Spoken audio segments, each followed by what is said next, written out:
From the JAMA Network, this is JAMA Clinical Reviews, interviews and ideas about innovations in medicine, science, and clinical practice. Welcome to listeners from around the world, and thank you for tuning in to this JAMA Clinical Review podcast.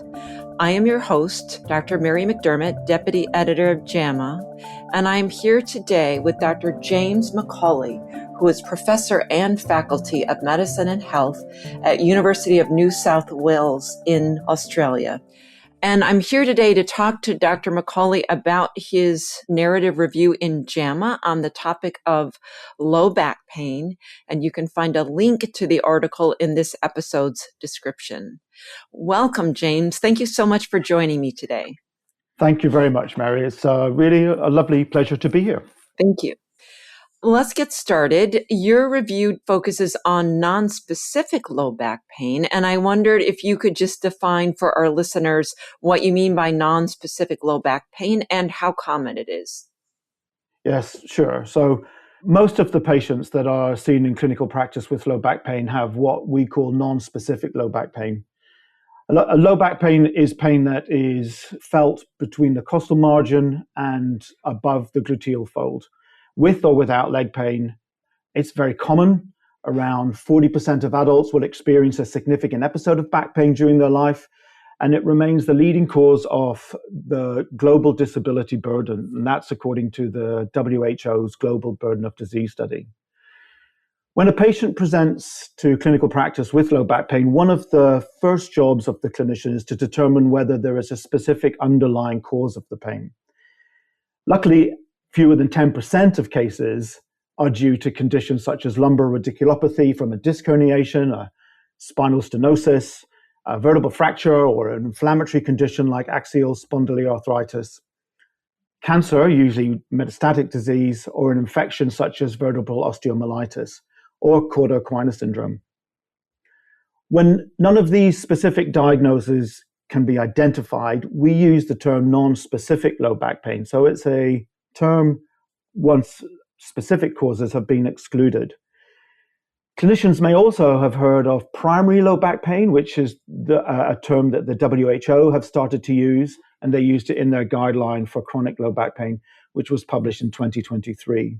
This is synonymous with non-specific low back pain, and both simply mean that the symptoms cannot be reliably attributed to an identifiable pathology. And what risk factors should we associate with this nonspecific low back pain? Yes, well, we know that low back pain is more common with age, and it's generally more common in women than it is in men. It's also more frequently seen in people who have been living with obesity and those with other chronic health conditions such as diabetes or asthma, or people who smoke, people with symptoms of depression or psychological distress. And there are some occupational exposures, particularly those that involve repetitive lifting or heavy physical work, that are also associated with an increased prevalence of back pain.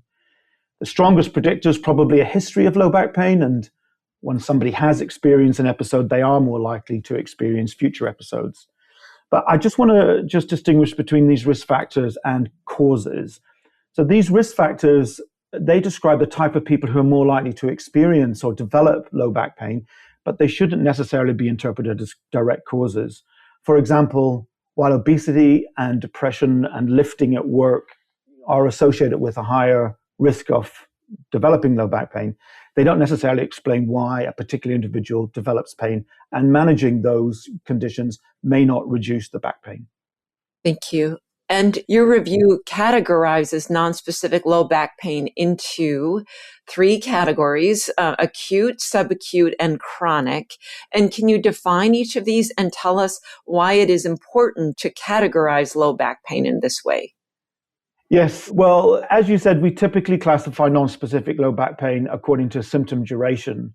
And that is acute low back pain, which is back pain that lasts more than 24 hours and up to 6 weeks. Subacute low back pain, which lasts between 6 and 12 weeks, and chronic low back pain, which lasts for more than 12 weeks. These categories are useful because chronic and acute back pain tend to have different characteristics and often require quite different management approaches.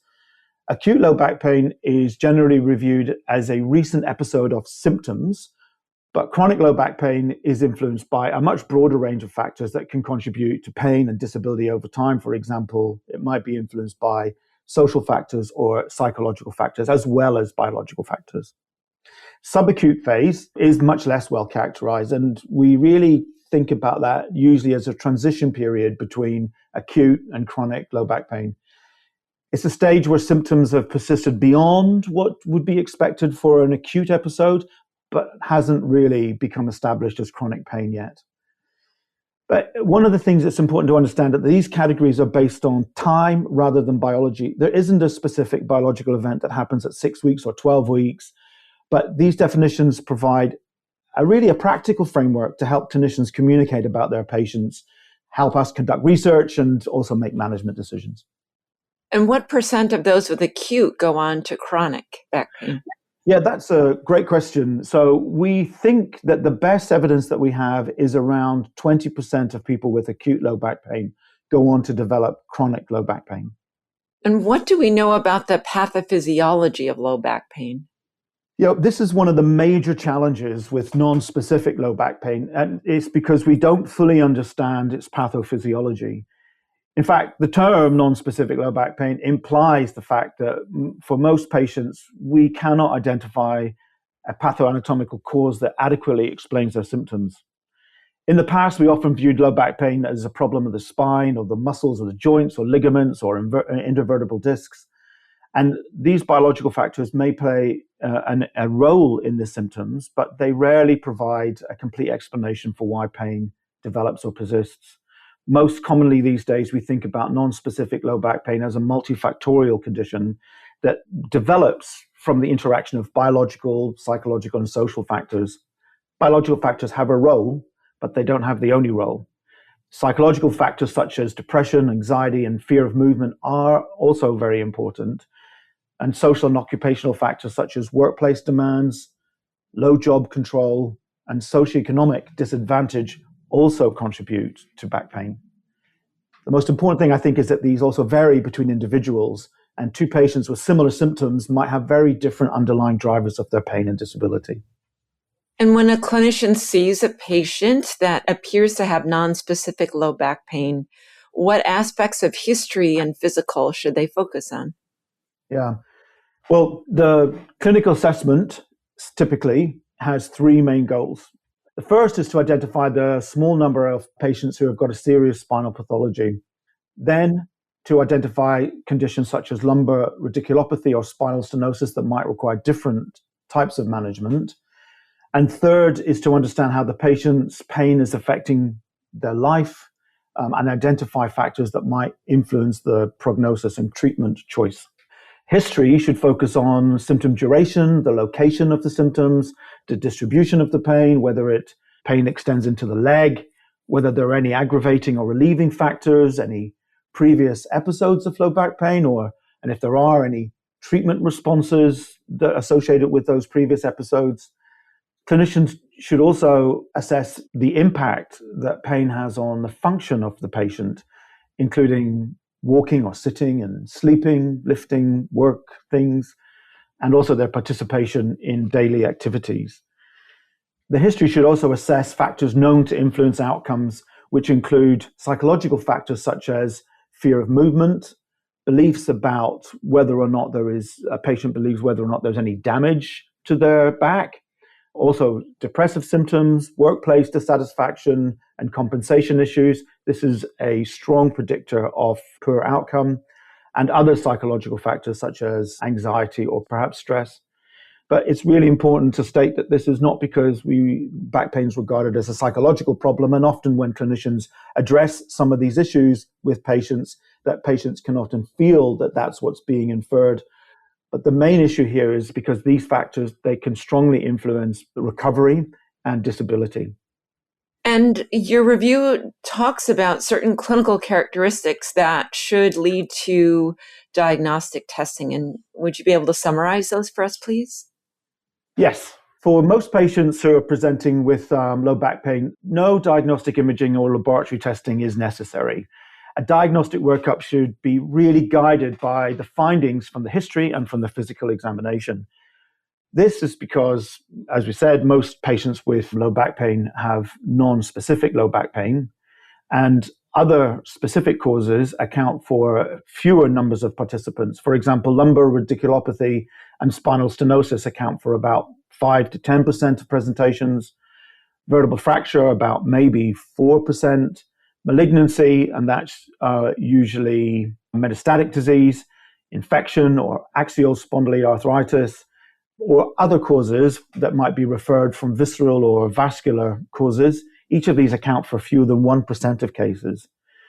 One of the most influential studies in this area was conducted by Henschke and his colleagues, and I was involved in that study when I first moved to Australia. And in that study, among 1,172 primary care patients presenting with acute low back pain, serious spinal pathology was identified in less than 1% of patients, in 11 patients. Vertebral fracture was the most common. That was in 8 patients, so less than 1%.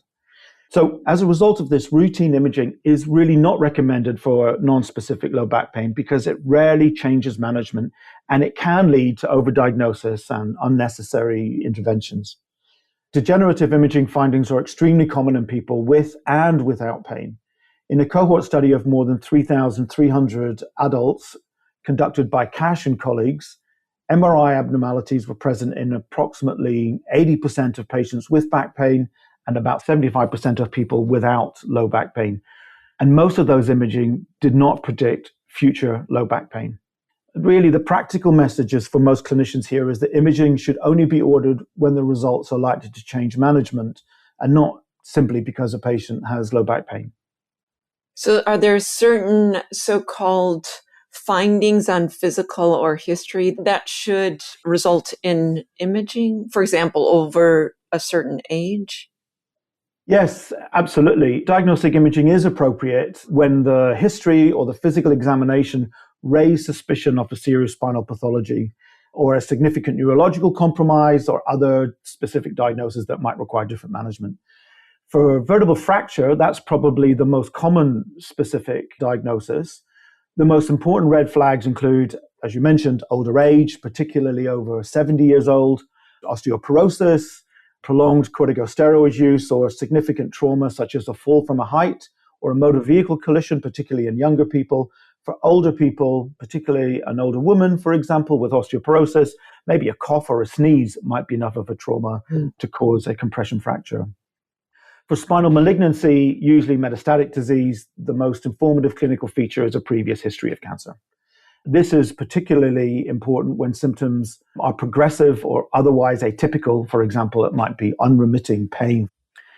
For vertebral infection, such as discitis, clinicians should consider fever, intravenous drug use, immunosuppression, or recent infection, or recent spinal procedures such as insertion of a spinal cord stimulator, because these can be associated with infection. For axial spondyloarthritis, clinicians should look for onset before the age of about 45. The onset might be insidious. It could have prolonged morning stiffness over about 30 minutes, improvement with exercise rather than with rest, and the pain may alternate between the buttocks and also may be associated with night pain. One of the most important specific diagnoses that all clinicians should be aware of is called Aquinas syndrome, and it's rare. It affects approximately 0.1% of primary care presentations, and in that Henschke study, we found one patient with Aquinas syndrome in over 1,000 patients. But this requires urgent investigation. Concerning features would include new urinary retention, urinary or fecal incontinence, saddle anesthesia, progressive lower limb weakness. And these findings, they should alert a clinician to order urgent MRI and specialist assessment. One important lesson from the evidence, though, is that these individual red flags often have limited diagnostic value if they're just used on their own. In that Henschke study, we found that 80% of patients had at least one red flag. So they must be interpreted within the broader clinical context rather than just simply in isolation. Concern really should be raised when the multiple red flags occur together, and diagnostic imaging should be guided by the overall clinical picture rather than any single finding. Let's talk about treatment. What is your recommended approach to acute low back pain? Well, the first thing to say about acute low back pain is that most patients recover substantially over time, usually within the first 2 weeks. So the goal of treatment is to support recovery. The management principles are based on a good clinical consultation. So once specific or serious spinal pathologies have been ruled out, clinicians can use that to reassure patients that a serious cause of their pain is unlikely. They can explain that the spine is strong rather than fragile, because these are very common patient concerns, and encourage patients to stay active and continue their usual activities as much as possible. All of the guidelines suggest that the continuation of usual activities as much as possible is the best treatment that we can give. A key component of this is self-management support. For acute low back pain, that means helping patients understand their condition, avoid prolonged bed rest, stay active, pace their activities, so do activities gently, increase the amount of activities gradually over time, and gradually return to full employment if they've taken time off work, and return to other meaningful activities. It's important when we talk about self-management to patients that patients don't feel like we are just leaving patients to cope on their own. It means helping patients to develop the knowledge and the skills and the confidence to manage their symptoms and continue in their participation in their full lives. There was a recent trial actually published in JAMA earlier this year that really reinforces this approach. This is the PACBAC trial that was led by Bronfort and his colleagues, in which they randomized approximately 1,000 adults with acute or subacute back pain who were at medium or high risk of chronicity to supported self-management, spinal manipulation, or guideline-based medical care. They found that supported self-management resulted in better disability scores than guideline-based medical care, and manipulation on its own didn't improve disability. The findings suggest that helping patients build skills and the confidence to be able to move and get back to their usual activities, these may be more important than providing additional hands-on treatment. Just the other interventions that guidelines suggest may be useful for treating patients with acute back pain include simple symptom-relieving treatments such as superficial heat, which could include heat wrap therapy. This may provide a short-term benefit. Medicines are usually regarded as second-line care, and NSAIDs can provide small benefits to patients, although obviously we need to be aware of the adverse effects. Muscle relaxants such as tizanidine may provide short-term symptom relief, but they're often commonly associated with sedation. There are common treatments that are not supported by the evidence, so it's useful to talk very quickly about those. Acetaminophen alone doesn't appear to be effective for acute low back pain, and I think this is a result of a trial that was published in the mid-2010s. That's only on the basis of one trial, but all guidelines now suggest that acetaminophen is not effective on its own for low back pain. Benzodiazepines should be avoided, and the recent OPAL trial also demonstrated that opioids were not effective compared to placebo when added to guideline care. They also increased the risk of adverse events and later increased by a small amount opioid misuse. How about chronic low back pain? What is your recommendation for therapy there? Yes, chronic low back pain management is quite different from acute low back pain management in several ways. Firstly, by definition, the symptoms have persisted more than 12 weeks, but perhaps more importantly, the factors that contribute to pain and disability are more complex. So the management approach shifts away from treating an acute episode to help patients recover, more towards helping patients improve their function and their participation and quality of life. The goal is not necessarily to eliminate pain completely, but rather it's to help people return to the activities that matter to them most and reduce the impact that pain has on their daily lives. Current evidence and international guidelines recommend that management for chronic low back pain is done under a biopsychosocial approach to care. And that means that this recognizes that there are biological, psychological, and social factors that all contribute to the pain experience, and that effective management requires addressing several of these factors simultaneously. This includes education about low back pain so that patients have an accurate view about what low back pain is. This also includes self-management support, exercise, and psychological approaches when they are appropriate for patients. Self-management remains central as it is with acute low back pain, but it looks a little bit different from self-management for acute low back pain. The focus here is on helping patients build sustainable activity levels, the skills to manage their flare-ups, solve day-to-day problems, and regain confidence in movement and function, and those are really important. To that end, exercise is one of the most consistently recommended treatments, but no single exercise approach has been found to be superior to another, and probably the best choice of exercise program is the one that matches the patient's preferences and their abilities and circumstances so that they're willing to continue this over time. This suggests that exercise probably isn't effective by increasing strength or fitness. Exercise may be working through other mechanisms. And what is the prognosis for acute and also for chronic low back pain? Yeah, so this is one of the reasons why we think of acute and chronic back pain as quite separate, because the prognosis differs substantially between them. For acute low back pain, the prognosis is generally favorable. Most patients experience substantial improvements. Typically, we would see a patient in primary care, for example, with a pain intensity of about 6 out of 10. That is moderately to moderately severe pain intensity. And over 2 weeks, that would generally, on average, reduce to about 3 points out of 10. So recovery happens whether or not a clinician provides additional support. That's one reason why interventions such as reassurance and staying active and supporting self-management are really important for this group of patients. While symptoms improve quickly, recurrence, though, is common, and some patients do go on to develop persistent pain and disability. For chronic back pain, the prognosis is much less favorable, and improvements tend to occur much more slowly, with symptoms often more persistent. Nevertheless, I think it's important to recognize that chronic back pain should not be viewed as an irreversible condition. Many patients can achieve substantial improvements in their pain and their function, and they can participate in life and improve their quality of life, even if some degree of pain remains. For chronic back pain, it's important to recognize that recovery should not be defined purely in terms of pain intensity. And for many patients, success of a treatment or a good outcome for patients means that returning to work, resuming their valued activities, and improving confidence and movement and regaining some independence are good treatment outcomes.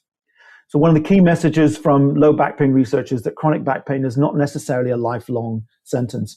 Meaningful recovery is possible, particularly when patients receive evidence-based care. This has been really informative. I appreciate it. Is there anything else that you'd like to add? Yeah, there's one thing, I guess, the one thing that has actually begun to excite me a little bit in the field of back pain research. And that is that after many years in which treatment effects for chronic back pain were generally modest, we're beginning to see several interventions that produce larger and more sustained improvements than we have traditionally observed. What's particularly interesting is that there are 3 research groups working independently in different parts of the world that have developed approaches that share many common features. These are pain reprocessing therapy that was developed by a group in the United States, cognitive functional therapy developed by a group in Australia, and graded sensory motor retraining, which was evaluated in our RESOLVE trial, which was published in JAMA in 2022. Although these individual treatments differ in some respects, all of the approaches move beyond a purely structural view of low back pain. They help patients reconceptualize pain, that is, to develop a more accurate understanding of pain, recognizing that ongoing pain does not necessarily reflect ongoing tissue damage. They reduce fear and avoidance, and they help patients rebuild confidence in movement and gradually re-engage them in meaningful activities. All of these approaches have been tested in rigorous randomized trials and have demonstrated clinically meaningful improvements in pain and disability. And what's even more encouraging is that the benefits appear to persist over time. Long-term studies from each of these programs suggest that many patients maintain substantial improvements years after treatment have ended. We've just completed our 8-year follow-up and the effects on pain and disability are still evident even at that long-term follow-up. I don't think we've solved chronic low back pain. There's still much to learn about who benefits most from these interventions and can they be delivered at scale. But taken together, I think that these studies suggest that we may be entering a new phase in low back pain management, and one that focuses less on finding and fixing structural abnormalities and more on helping people understand pain, regain confidence in movement, and return to living well. That's great. I'm Mary McDermott, and I've been speaking today with Professor James McAuley about his JAMA review on the topic of nonspecific low back pain. You can find a link to this article in the episode's description. For more of our podcast, please visit us at jamanetworkaudio.com. You can subscribe and listen wherever you get your podcasts. This episode was produced by Daniel Morrow at the JAMA Network. Thanks for listening.